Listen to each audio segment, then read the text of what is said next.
sure that there'll be a lot of dialogue. I just haven't had a chance with all the comings and goings to visit with individual legislators, but next week we'll have a good chance to see everybody after the election. The last time I saw some of the legislators was back in May, and I want to make it clear to them that there are certain things that are important in life. Education, schools, kids learning how to read, community colleges helping people adjust to a change in the economy and get new training and education.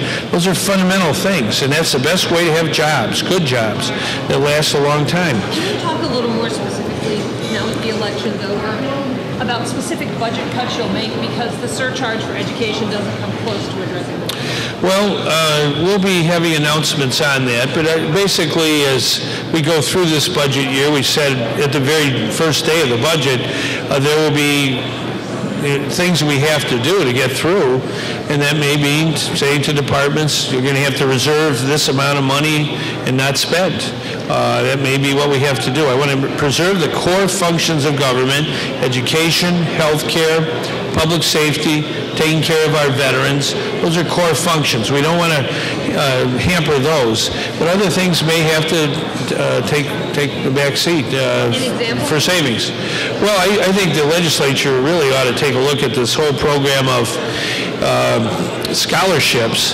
You know, they can talk all they want about the Senior Ride Free program, but how about the legislators giving away scholarships for free? Those aren't based on need at all. There's been so much abuse in that program over the years. Why not abolish that and save real money for education? So I think that's an area that we need to look at. I vetoed a bill this year because it didn't go far enough. I think the legislators should not have the ability to hand out scholarships willy-nilly without regard to need. I think we need to rein that in, and all scholarships should be based on need and merit. It's expected that the gambling expansion might come up during the veto session on the president. And the horse racing industry is a part of that.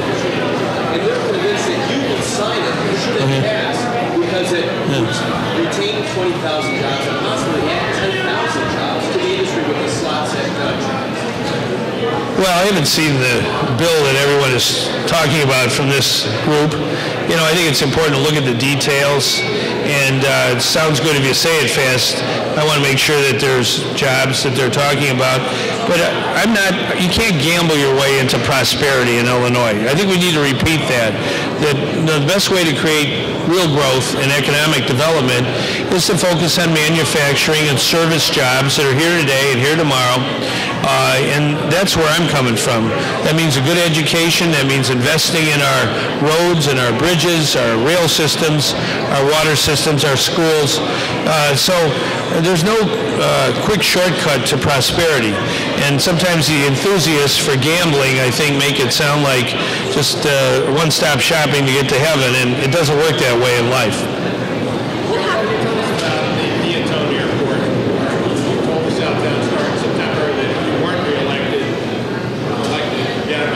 Yeah. What are you prepared to do now to make the deal?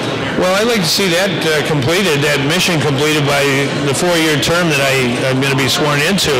I really would like to see a South Suburban airport that would be modeled after, there's one in France, south of Paris. It's a very interesting airport. It's a so-called green airport, very sustainable, energy efficient, relatively near Paris, and with rail connections. I see that as a real possibility for cargo as well as passengers, so I'm going to work hard on that. Are you prepared to dedicate state funds to it? We already have. We bought a lot of land. I put it in our capital bill to buy land for the airport. We need more funding to buy additional land, but I see that as something that could be a great boost to our state economy and to especially the south suburbs.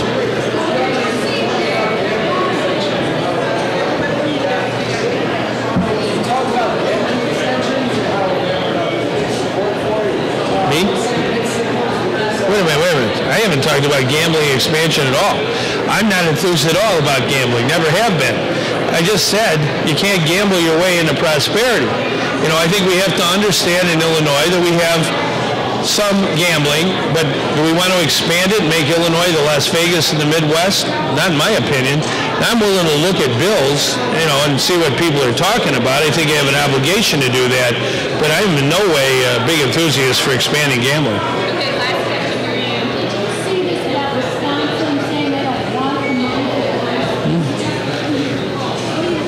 Well, hey, we'd like all the money that Wisconsin's getting for high-speed rail. If they're going to turn it down, which I think is a very bad decision on their part, but if they're going to turn down that money, we can use it in Illinois. We're building a fast train from Chicago to St. Louis, and we want to build fast trains all over the Midwest. We already have brought from Wisconsin a company that is making railroad cars for high-speed rail, 250 new jobs. We can build other companies, bring them to Illinois. We've always been a railroad center. We can create a lot of growth and economic development right here in Illinois. We understand that rail is a very important component of the 21st century economy. Just look at the dramatic increase in ridership on Amtrak, and those are not high-speed trains. And I think if we do it right, we're going to have many more people riding the rails. Isn't it essential